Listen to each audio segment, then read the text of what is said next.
Bonjour et bienvenue dans ce nouvel Astro Recap, le format qui résume les actualités spatiales des 2 dernières semaines. Ici, on vous résume les actualités des agences, entreprises, décideurs, qui chaque jour contribuent à l'avancement de la conquête spatiale et de l'humanité. Alors vous êtes prêts? C'est parti.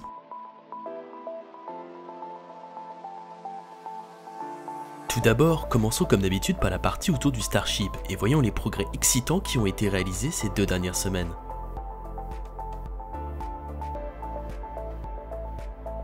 Cette année devrait normalement avoir lieu le premier vol orbital du Starship, mais quand et où ce vol aura lieu? Beaucoup de questions restent en suspens, nous allons tenter d'y répondre dans cette vidéo.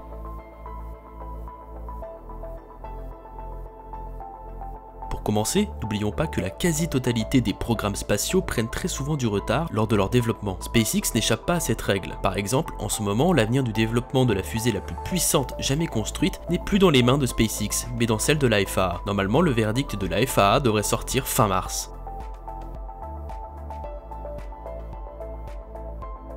Cependant, Elon Musk a également ajouté lors de la dernière conférence autour du Starship plusieurs éléments intéressants au niveau de quand le vol orbital devrait avoir lieu, mais qui laisse tout de même la place au doute. Il a d'abord dit que SpaceX serait prêt pour le vol orbital peu de temps après l'approbation de la FAA, normalement à la fin du mois de mars. Il a également ajouté que ce vol sera réalisé à la fin de l'année. Cependant, si l'approbation de la FAA n'est pas attribuée à Starbase, SpaceX se tient prête à déménager à Cap Canaveral, où elle possède déjà toutes les autorisations nécessaires pour tirer le Starship.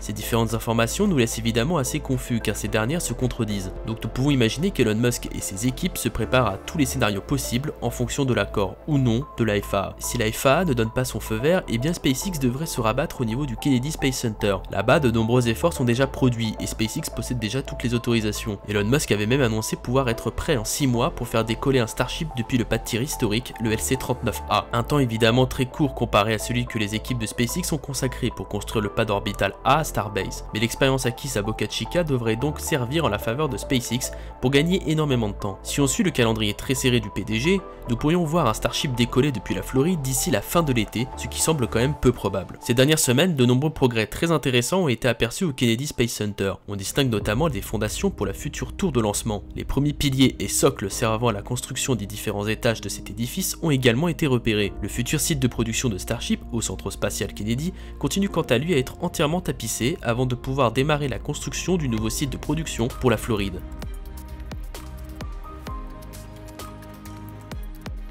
Cependant, il ne faut pas oublier Starbase. Certes, le site de lancement du KSC devrait prendre de l'ampleur dans les semaines à venir, mais cela ne veut pas dire non plus que Starbase est abandonné. Certes, l'approbation de la FAA déterminera l'avenir de Starbase, mais pour l'instant, Boca Chica reste très actif. Les équipes de SpaceX se préparent au vol orbital et mettent tout en place pour que ce vol ait lieu dès que la FAA aura donné son accord. Nous avons par exemple vu de nombreux tests cryogéniques sur S20 et B4 permettant à la fois de tester les prototypes et la ferme du pas de tir orbital. Cette dernière a également été agrandie grâce à 5 nouveaux réservoirs pour stocker le méthane. Nous ne savons pas pour l'instant si l'installation de ces réservoirs vise à remplacer un des GSE ne fonctionnant pas correctement ou juste pour agrandir la capacité de stockage globale.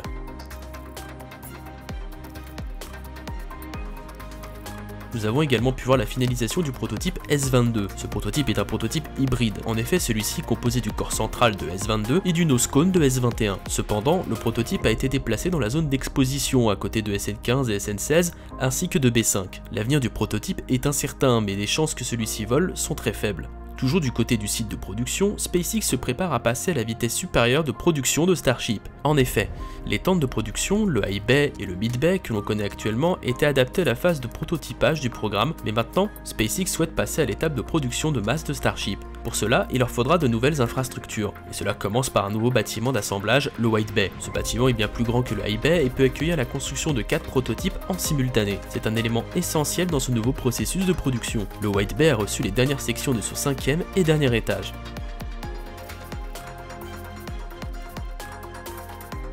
Mais si SpaceX veut passer à un très grand rythme de production, il va falloir aussi remplacer les tentes de production actuellement implantées à Starbase. Et SpaceX a déjà trouvé une solution, construire une Gigafactory semblable à celle qu'on trouve chez Tesla, cette fois-ci adaptée à la construction de Starship, une usine quasiment automatique de production en boucle de Starship, ce qui pourrait faire augmenter très grandement la quantité de production de vaisseaux ou de boosters, et le temps que l'on voit apparaître cette véritable usine à fusée n'est plus qu'une histoire de quelques mois. Effectivement, nous avons pu voir un grand nettoyage du site de production ces derniers temps. SpaceX va commencer la construction du premier hangar de production de Starship. Celui-ci se situera à droite de la troisième tente de production et fera plus de 27 000 mètres carrés pour 20 mètres de haut. Nous pouvons imaginer qu'au fur et à mesure, chaque tente sera remplacée par un hangar. En tout cas, ce chantier sera très impressionnant.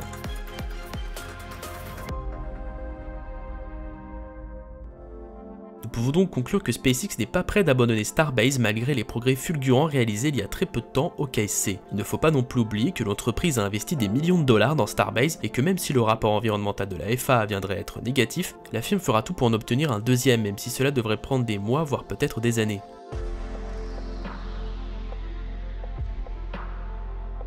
Nous avons désormais fini avec les actualités autour du Starship, mais avant de passer à la suite, n'hésitez pas à vous abonner à la chaîne YouTube et à mettre un pouce bleu, cela nous aide énormément.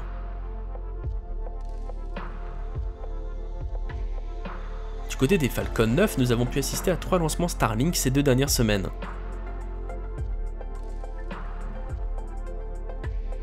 Le premier lancement a eu lieu le 21 février et a décollé depuis le pad SLC-40 à Cap Canaveral. Le décollage s'est déroulé à la perfection. Le premier étage est revenu sur la barge ASOG, ce qui a conclu le 11e vol de ce booster.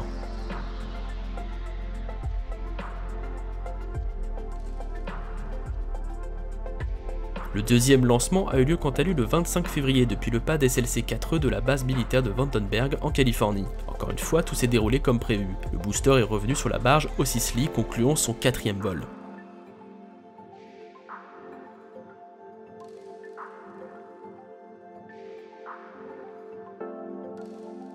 Le troisième lancement a quant à lui eu lieu le 3 mars depuis le pas de tir historique 39A. Le lancement s'est déroulé à la perfection. Le booster est revenu sur la barre JRTI, ce qui concluait son 11e vol.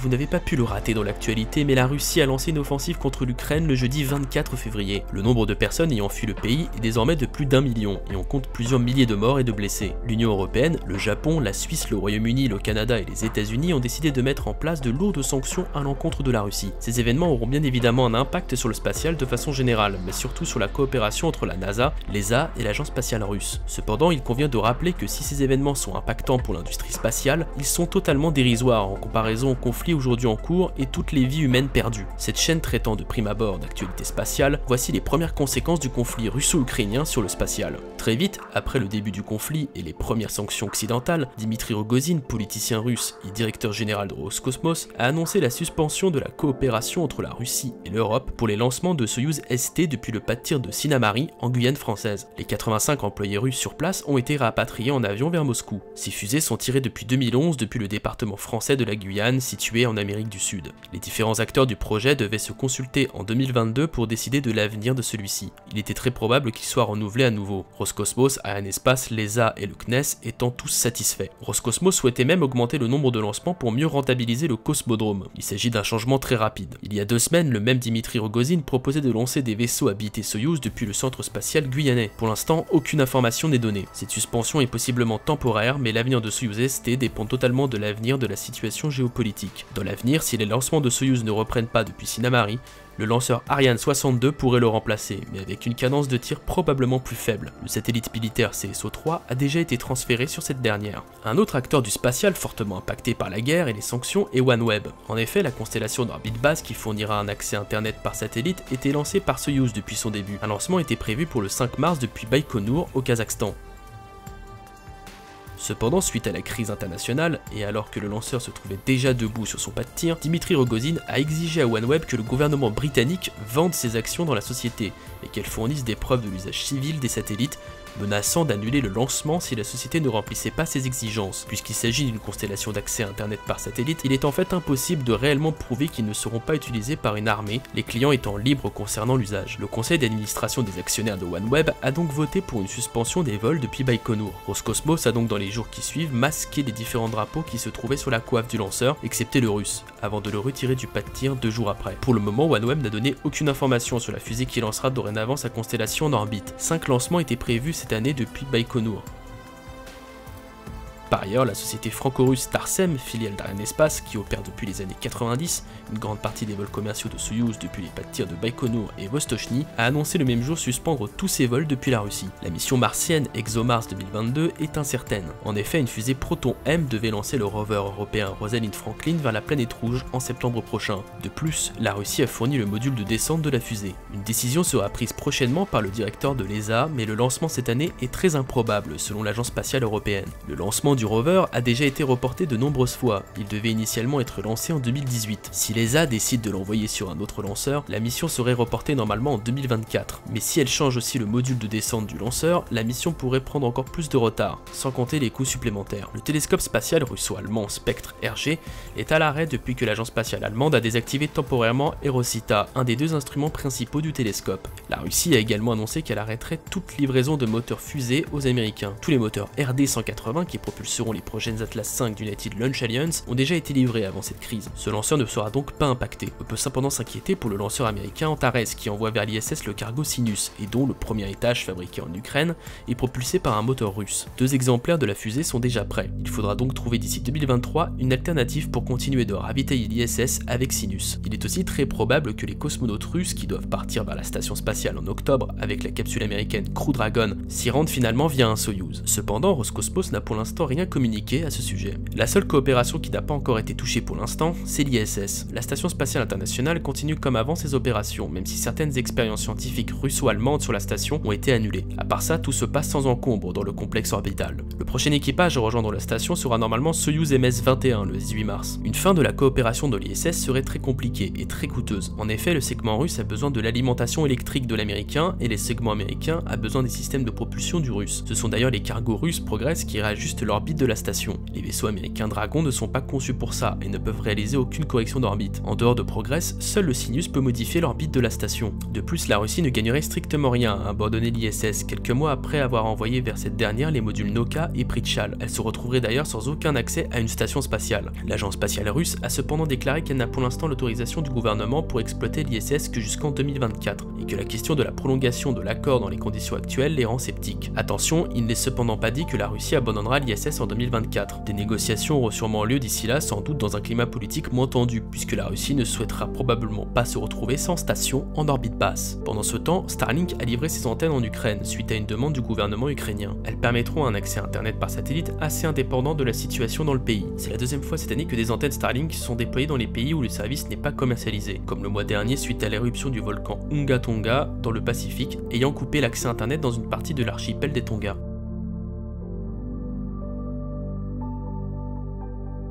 Venture Orbital Systems, la start-up française basée à Reims et qui développe le micro-lanceur Zephyr, a annoncé que sa fusée sera lancée depuis le futur centre spatial de Saxavord, au nord de l'Écosse, qui sera bientôt construit. Elle sera donc lancée depuis 2 pas de tir, puisqu'elle le sera aussi depuis l'ancien pas de tir Diamant au centre spatial guyanais.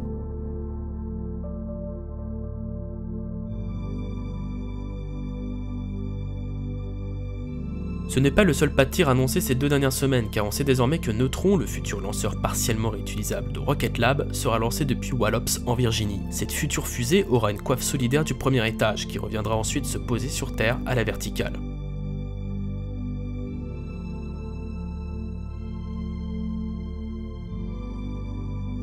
En attendant Neutron, Rocket Lab continue de lancer Electron. Le dernier lancement, nommé The Old Night Continues, a placé correctement en orbite héliosynchrone le satellite radar Citrix Beta de la société japonaise Synspective, qui prévoit une constellation d'une vingtaine de satellites dans l'avenir. D'ailleurs, Rocket Lab a désormais un nouveau pas de tir dans son centre de lancement à Maya, en Nouvelle-Zélande. Elle pourra donc désormais lancer plus rapidement 2 fusées Electron, en affichant une capacité de lancement toutes les 72 heures, se vante la jeune entreprise.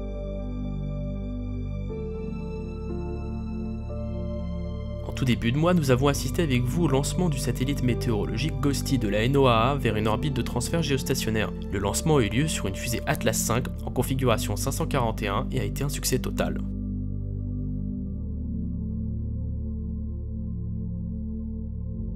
J'espère que ce récap vous aura plu, n'hésitez pas à faire part de vos remarques constructives en commentaire. Vous pouvez également rejoindre le serveur Discord si vous souhaitez rejoindre la communauté et nous suivre sur les autres réseaux sociaux pour ne louper aucune actualité spatiale. Si vous souhaitez ne pas rater les prochains contenus de la chaîne, je vous invite à souscrire à l'abonnement ainsi qu'activer la cloche pour être notifié. Merci à vous pour votre fidélité, à bientôt.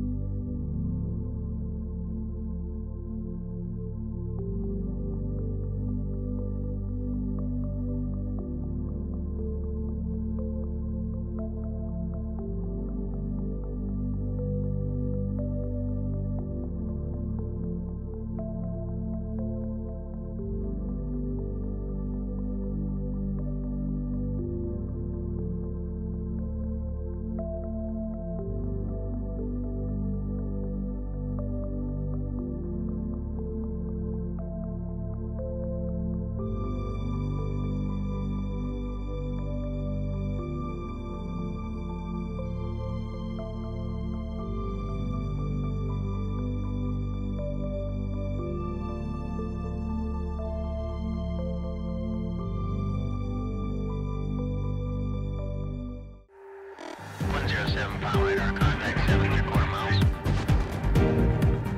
Yes, I can show myself, sir. 402 radar, contact at 18 miles. Change speed 250, power breakfast 230. Yes, sir, 7 state 5.8. 07 radar.